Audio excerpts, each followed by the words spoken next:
Advanced TV Herstory, the podcast that brings you fresh perspective on the importance of TV in our lives. We tell stories of leadership, persistence, and achievement of TV women, because in the lives of women, no other media platform has influenced or inspired so many. Lo, these 60 years. Women of all ages have been impacted by what they've seen and will see on TV. So join us for a little advanced TV herstory by streaming it directly on our website, tvherstory.com, or anywhere you find podcasts. I'm your host, Cynthia Bemis Abrams. Hello, loyal listeners. Okay, I got to tell you that each passing week, this raft of headlines, these big, earth-moving headlines, well, they are causing me to think long and hard about American culture and about how we treat each other and the roles that power and control play in so many aspects of life. Every headline, ultimately, you peel back some layers and you get down to a struggle for power and the shift that we feel is taking place across generations, across ethnicities, across socioeconomic status. It's fascinating. So when I started this podcast, these 3 years ago, I did so knowing that I wanted to talk about TV and the women of TV, because it's shaped so much of my life and so much of how I think.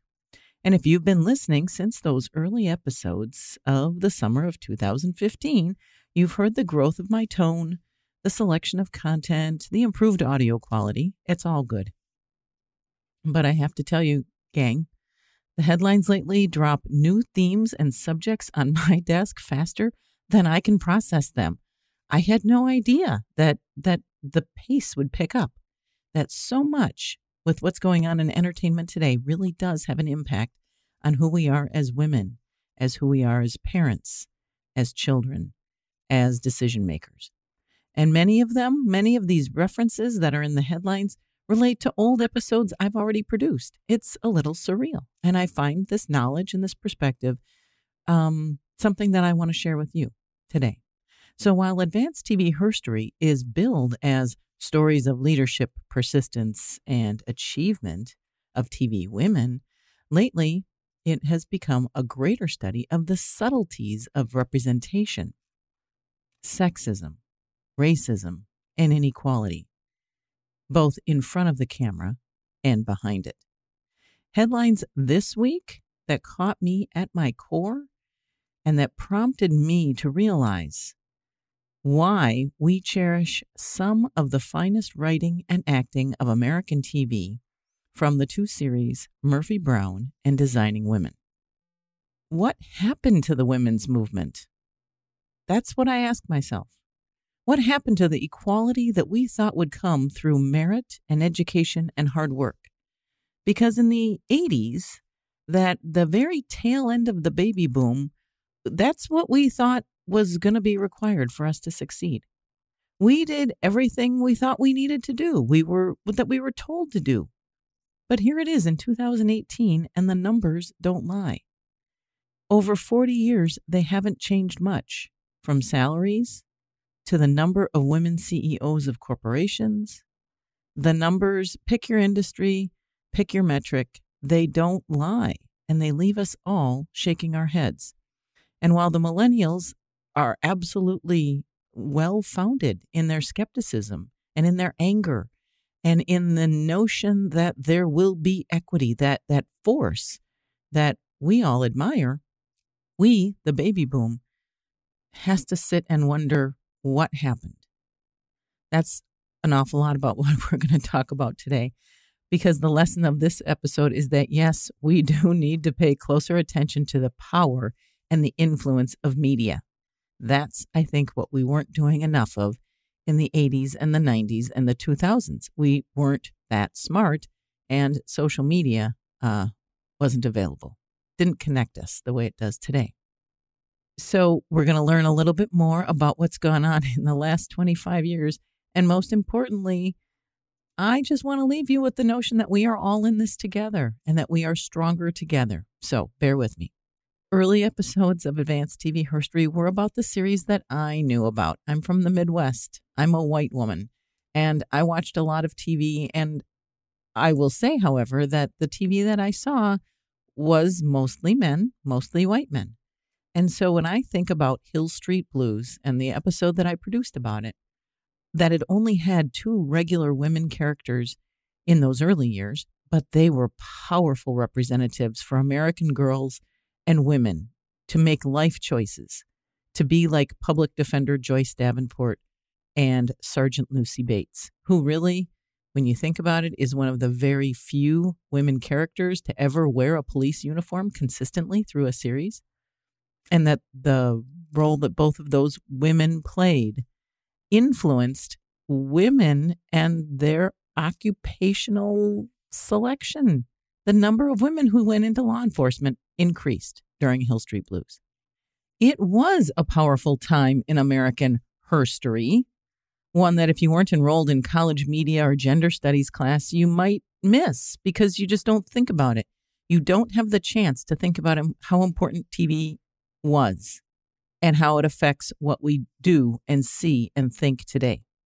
But every episode of this podcast always puts those years of TV into the context of the Equal Rights Amendments campaign for ratification in state legislatures, the role of Title IX in education and sports, and that those are the very, very earliest ingredients that get us to where we are today and why we feel so, well, generationally, we feel each a little bit differently. But nobody's very happy because we thought at the time that the world of opportunity was opening up for us. The world was our oyster. That's what we thought.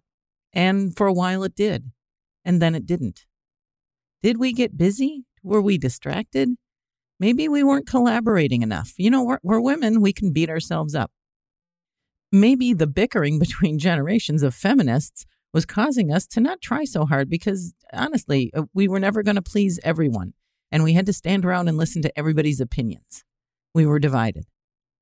And yes, and this is an important part, there were men who were helping the cause, men who opened doors, who created opportunity, who respected us and still do today for exactly who we are, how we think, feel, and do, how we contribute to the team, whether that team's at home or in the workplace. But listeners, the handwriting is on the wall that as we look back at the 90s and the 2000s, all you can see is lost momentum, lost ground, a genuine rollback. And this question of why, of what happened, not just recounting what happened, but why did it happen, that has been part of my PodQuest. I didn't realize there was a PodQuest, and I just got to this point of why. Why was this happening? That's been my PodQuest for 3 years. So it's with devastation, mortification, that things got so clear on September 12th, 2018, when Linda Bloodworth-Thomason's guest column appeared in The Hollywood Reporter. If you missed it, it's called Designing Women Creator Goes Public with Les Moonves War. Not all harassment is sexual. That was the title, the headline of her guest column in The Hollywood Reporter. So here's what you need to know about that article. First of all, that Leslie Moonves was a CBS executive from 1995 to 2018. And by 2018, he was the CEO, he was the president, he was the king of CBS. And he was brought down with the hashtag #MeToo movement, sexual harassment in the workplace, as mounting allegations about sexual harassment, some really, really heinous stuff, some just gross, sad, male power stuff. He got rung up by the women in the entertainment industry who finally were fed up. Now, Linda Bloodworth-Thomason was not one of those women. She did not have to look at his private parts. She did not get pulled into a hotel room. That was not her story at all. And she was very clear about that. But listeners, you should know that she was at one time one of the most powerful women on TV or behind the scenes of TV. And I've long followed the trail as to why she has no digital footprint. She's not on social media. She doesn't write. Her career literally ended. She was a showrunner and a writer. She got her start as one of the first few women writers on MASH alongside Mary Kay Place. But she had the opportunity to go on and develop Designing Women and Evening Shade. Designing Women we featured on this podcast a couple of times, very specific references and episodes, because it is such a robust, a hearty, a rich series. There was a lot that they covered. And Evening Shade was very much still a set in the South sitcom. It was light. It was Burt Reynolds and Elizabeth Ashley. Oh gosh, what an all-star cast that was. And it just looked like they all had fun doing it. Designing Women ran on CBS from 1986 to 1993.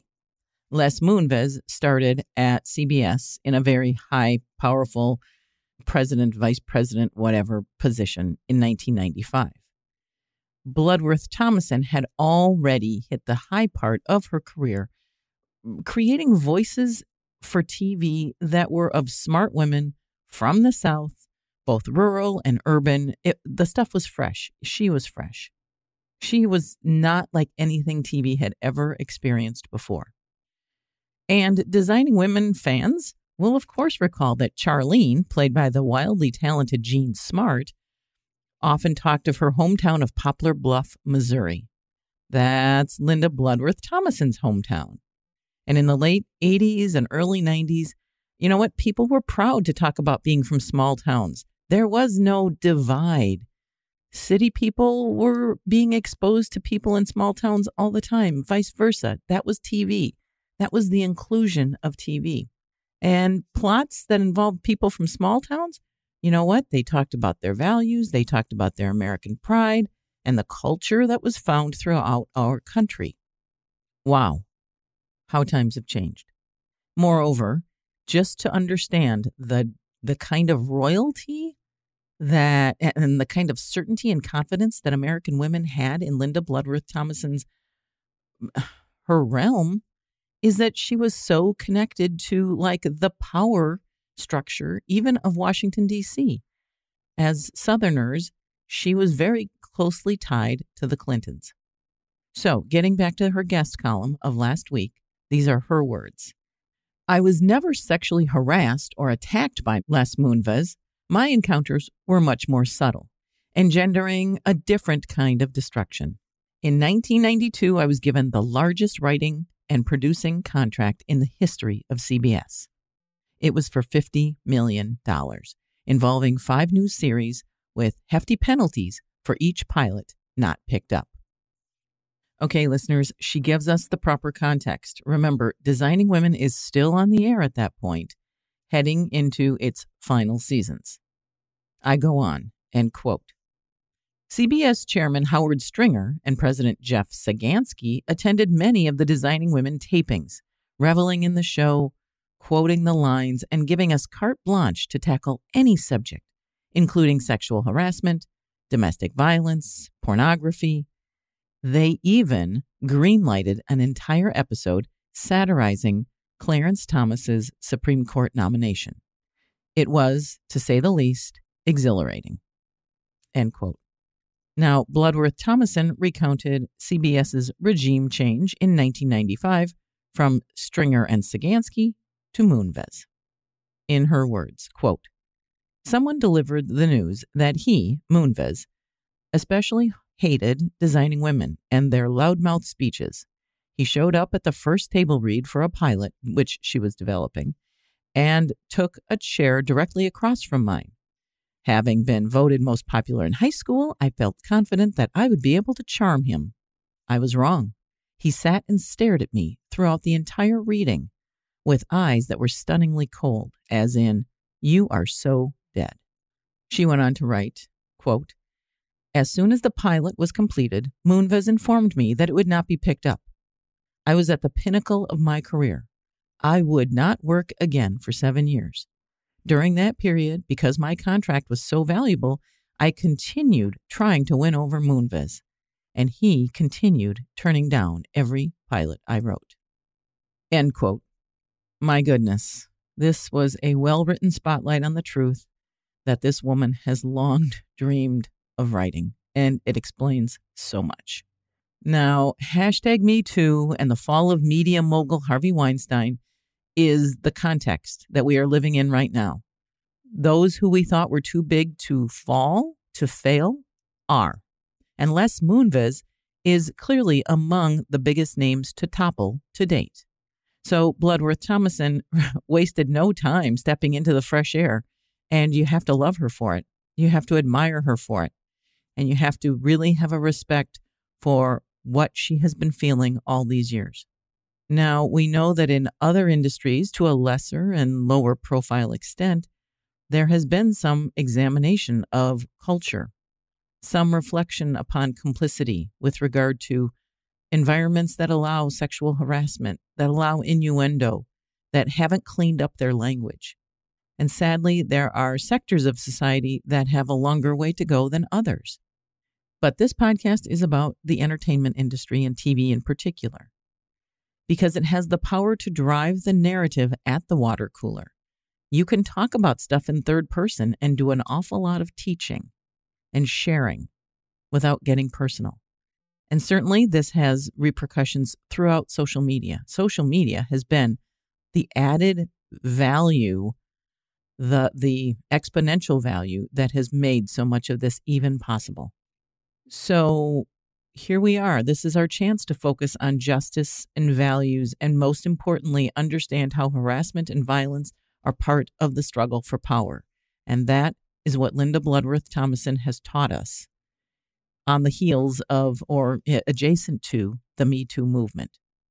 And when it feels like we have just about made ground, we've made real progress, that these men have been shamed publicly, that they've been fired, that they've lost a bunch of money, that they've had to pay settlements, they've been released from big contracts over this aggressive, crude, criminal behavior to both men and women, minors and adults.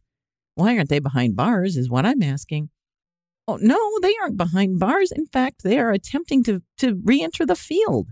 They're ready for the stage. Their cronies are the ones providing glowing, supportive commentary. And that's, no, we're not, this is not over. This is not done. We cannot look away because these guys want to get back on stage. They want to get back behind the desk, back in the director's chair, being considered to produce or direct an upcoming major motion picture. Because who knew The Cure could be taken so quickly? No, he's really a great guy. And he's so talented. And, there's just no pipeline of women. Ugh. Okay, so just remember, listeners, this is the part where we, as progressives, must remain vigilant. We must be united in voice. There is no way that we can be picked off because there needs to be that conviction that this industry must change. This is the one that will lead to other change in other industries. Every minute of screen time that doesn't include a woman or a person of color or a person of mental or physical challenges like the ones we have in our life, people just like us, for every minute that we don't see that on the TV screen or on the big screen, that's a missed opportunity to be seen and heard. Listeners, closing in on 100 podcast episodes produced, I've found gold in Linda Bloodworth-Thomason's guest column. Here's more context. In the mid and late 1990s, the three major broadcast networks, ABC, NBC, and CBS, still dominated TV. As a matter of fact, I produced a podcast episode called Tailor Made Monday about a funky marketing tie-in of an Elizabeth Taylor perfume with the women-led Monday night CBS sitcoms of 1996. It's only starting to occur to me that Les Moonves was already shifting the quality and the quantity of what we saw. Listen in on that episode, which discussed the lineup of Murphy Brown and The Nanny, but also highlighted, like I didn't know why or what, these horrible, struggling series, one called High Society, starring, yes, the incredibly talented Jean Smart of Designing Women, and also the totally underappreciated Mary McDonnell, who would go on to earn accolades and a loyal following on Battlestar Galactica and Major Crimes, neither courtesy of a major TV network. And we haven't seen Jean Smart much since. The fourth in that 4 sitcom lineup, remember, The Nanny and Murphy Brown, very well-established vehicles. The fourth in that lineup was the forgotten Can't Hurry Love, starring Mariska Hargitay, who, yes, since then has gone on to 20 years of SVU with very solid writing, and Nancy McKeon of Facts of Life. You got to say, you haven't seen much of Nancy McKeon lately. So given the timeline of Moonves' power at CBS, it's all starting to make sense. And when you look at those late 90s, the early 2000s, at the shows that the networks were airing, well, the major networks were not airing too many shows that featured strong women lead characters. But when you look at HBO and TNT and the WB or the CW, whatever it's called, whatever its iteration was, you start realizing that the treasures of Buffy the Vampire Slayer and Veronica Mars and Sex and the City and Battlestar Galactica and The Closer. Do you remember? This one is just, this is remarkable. And this has been in my head now for about 5 years. Do you remember where you had to go to find Hot in Cleveland, which ran for 6 seasons and starred Betty White, Valerie Bertinelli, Jane Leaves, and Wendy Malick? I mean, those are 4 really solid, time-tested, highly professional, very successful women. You had to go to TV land. Never mind that it was produced by Sean Hayes of Will and Grace. It was a very well-written, fun show featuring, oh my, 4 women over the age of 50. Actually, 1 over the age of 90. This is why I podcast, people. Our very first podcast, the very first one, as rough and poorly edited as it was about Nancy Drew, because that was the one that struck my attention back when I was still figuring this stuff out. And I focused on the very poorly written series that ran 1977 to 1979, because it was one of those where the expectation was great in this moment of women's evolution, and it was awful. The writing was just, I just can't speak enough about how disappointing that series was. And that was my lead podcast. In the summer of 2015, however, you should know that there was serious talk of a reboot, right? Articles. Yeah, I was referencing articles. And what we have since learned is now that women are finding safety in numbers, that the very women who developed the reboot, who were part of writing the first couple scripts, creating a whole new Nancy Drew world for the 2015s and later, they have now recounted the sexist pushback that relegated all of their efforts to the shelf. Listeners, that's how much things have changed in 3 years. I literally kind of thought that, wow, who wouldn't resist a great Nancy Drew reboot? Who wouldn't try yet another attempt to bring something that is considered classic American rite of passage reading for girls, that something that empowered them, that created agency, that it would in fact get caught before it ever made it to daylight. So, I'm finding it more fascinating to think about what has filled the void for girls and women once CBS and to some degree the other networks began stifling the female voice. Who were those others who stepped in? Because while Designing Women and Murphy Brown were unlike TV I had ever seen, and that they were such an important part of my college and early adult years, I certainly know that it's all a matter of snapshot of time of when you were born and when you were coming of age. And so the other episodes that I've produced and the ones that I intend to produce are going to talk more about how each generation received its lessons in its own voice. Because we know that Daria and the Powerpuff Girls, which were, again, products of MTV and Cartoon Network, not from the major networks, they are as beloved by Gen X and the millennials as we look with fondness to Designing Women and Murphy Brown. Daria and the Powerpuff Girls helped raise feminists. They are characters that demonstrated agency, frustration, questions about justice. Not that different from Murphy Brown and Designing Women. The Powerpuff Girls with their superhuman powers left a huge impression. And really, perhaps even set the stage for us to say, let's go ahead and suspend reality, because we can make up stories about girls and women however we want to. We don't need to be practical and real all the time. So in a very future episode of this podcast, soon future, my video director and go-to millennial, Catherine Yang, and I are going to talk about what those influences mean and meant, about how the young women of today learned about using their voices and standing up for themselves, about agency and action.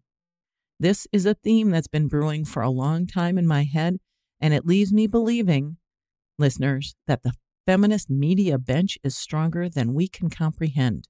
They get it. They get it, and they are not going to take their eye off the ball and the cause and effect that media has on making real change for our American culture and culture across the world, the standards of human rights. But it is a powerful reminder that we are all in this together, and that as much as a 55-year-old white woman might garner strength from a good Julia Sugarbaker mow 'em down rant, that is not for everyone, and we shouldn't expect that. And that shouldn't be the only thing we talk about. But we do need to join forces, right?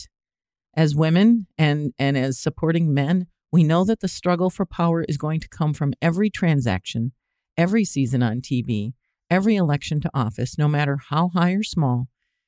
But we also need to do more. What is that? What is more? We know we need to do it, and it's more than tweeting and retweeting and hitting like on somebody's Facebook post. We have power in the pen and the keyboard, in our voices and our choices. We have money in our pockets, maybe only 70 cents on their dollar, but we do. We need to be mindful and ever vigilant that inclusive boards of directors lead organizations and companies that are more successful than ever before. Do you pay attention to the boards of directors of the stores that you shop at, the nonprofits you donate to, the causes that are led by men or women? Know the products you're buying and the leadership of the corporations that put them on the shelf. Remember that men at all levels of an organization, there are those who have confidence. They are known to be collaborators. They are our heroes. Reaffirm those partnerships. Talk about equality and inequality, and stay on page with them. Stay on message with them. Stay current in the data and the analysis that there is about women's purchasing power in the real world. And remember that your purchasing power should be reflected in the advertising you see. That customers and decision makers should be represented in every color, in every sexuality, in every religion and faith. This is where your voice really can make a difference. On the other hand, if you're a parent and you have a daughter who wants to step into the fray, who loves the idea of TV, talk to her about learning the craft to become a technical crew member. It's okay for girls to learn audio, for girls to carry a camera rig, for girls to do video or editing production. It's a career path that we just don't talk enough about, and yet is so powerful. And women who are running films and documentaries and are trying to launch TV series, they want to work with women. Ladies and gentlemen, use your voices and hearts to rise above the trolls online. We have got your back. Become a reviewer or comment on the critics' posts in online publications. If what you saw is not what they're criticizing, or they're criticizing it from a totally different standard that is now unreal and dated, then we need you to call that out. And rest assured, if you're seeing some woman call out a bad review, then you need to join forces. This is the only way that we will counter. Otherwise, what is a tremendous amount, a culture of intimidation. It is a culture and the bullying of intimidation online. Why shouldn't you become a critic? If you majored in English or communications or media studies or gender studies, or you didn't, but you can write and you can think, then you are qualified. You are qualified to represent us. Apply, step in. What else can you do? You can support women-led and inclusive performances in films and TV series. And if you see a crowdfunding campaign floating around on Twitter to support something like that, give what you can. Or if nothing else, just give them a thumbs up and you go, girl. Remember that the power of the box office on every movie's opening weekend creates its own headline and buzz. And sometimes it's seasonal, it's true, but it's no less important. Look no further than Hidden Figures and Wonder Woman and Lady Bird. Remember those opening weekends? If you are intent on seeing a women-led film, see it on that first weekend. And the added bonus is that it's kind of fun to sit in a crowded theater for a change. Finally, keep listening to this podcast, please. The links to past episodes that I've mentioned are in the show notes. There are so many stories to be told. Please share your ideas, send your feedback, because so many of the big steps that I've taken with this podcast have come about from your feedback. Help someone who is interested in TV find this podcast. And what you need to know is that you might say to someone, hey, do you listen to podcasts? And they nod yes, because they don't want to be seen as not knowing how to listen to a podcast. Technology can be intimidating, and there is not a ready supply of people who will just simply say, can I help you find Advanced TV Herstory? But this is your chance to do that, because there are so many different ways for someone to listen. It does not require a lot of technology. It doesn't require downloading. It doesn't cost money. And the idea of a subscription is it's free. It's just to put you, in a sense, on the mailing list, right? That's how we need to think about this, because there are still people who would totally understand that there's this audio show. There's like a radio show that Cynthia produces. Here, let me pull it up for you on your iPad, and here's how you can find it in the future.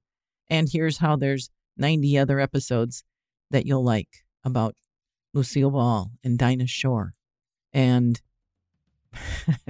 and the 80s moneyed matriarchs of Jane Wyman and Barbara Bel Geddes. Oh, I love that. All right, listeners, this has been a very, very full, right from my head, walk through the significance of this podcast, the life that we have led that gets us to now, the social layers that are getting revealed literally every single day. This is an exciting time to be alive and to be podcasting. Learn more about this podcast and past episodes. Take your favorite person who you want to expose to this podcast to the website, tvherstory.com. That's where literally you can find the entire archive and just press play. Follow us on Instagram and Twitter. On Instagram, we are at Advanced TV Herstory, and on Twitter, it's just TV Herstory. We have a Facebook page, Advanced TV Herstory, a podcast, so that you'll find us. And we have a robust YouTube channel. Please go check it out. Lastly, those ideas, your memories from the 1990s and 2000s. If you are too young to remember what was on primetime, tell us about the animated series that made a difference for you, that helped you become a better feminist. Catherine and I have some talking to do, and we want to make sure that the podcast episode we produce includes your thoughts. So send us an email at advancedtvherstory@gmail.com, all one word, advancedtvherstory. Lastly, if you appreciate and value what you've listened to today and any of the other episodes, consider putting a little something in the tip jar. We have a Patreon account, so at tvherstory.com on the homepage, scroll down to where you get the option to click on a button that says Become a Patron. A patron just like Shakespeare had patrons. And guarantee that we will continue to be able to offer highest quality audio, video production, distribution opportunities, and exposure for the many great ideas that otherwise come to you with no advertising. And lastly, how do you find this podcast? Through all the major broadcast channels, Apple Podcast, Google Podcast, Radio Public. Most places you will find them. Please do me a favor and share this audio show with anyone in your life. We're doing it so that we can be stronger together for the future. This is Why I Podcast. I'm your host, Cynthia Bemis Abrams.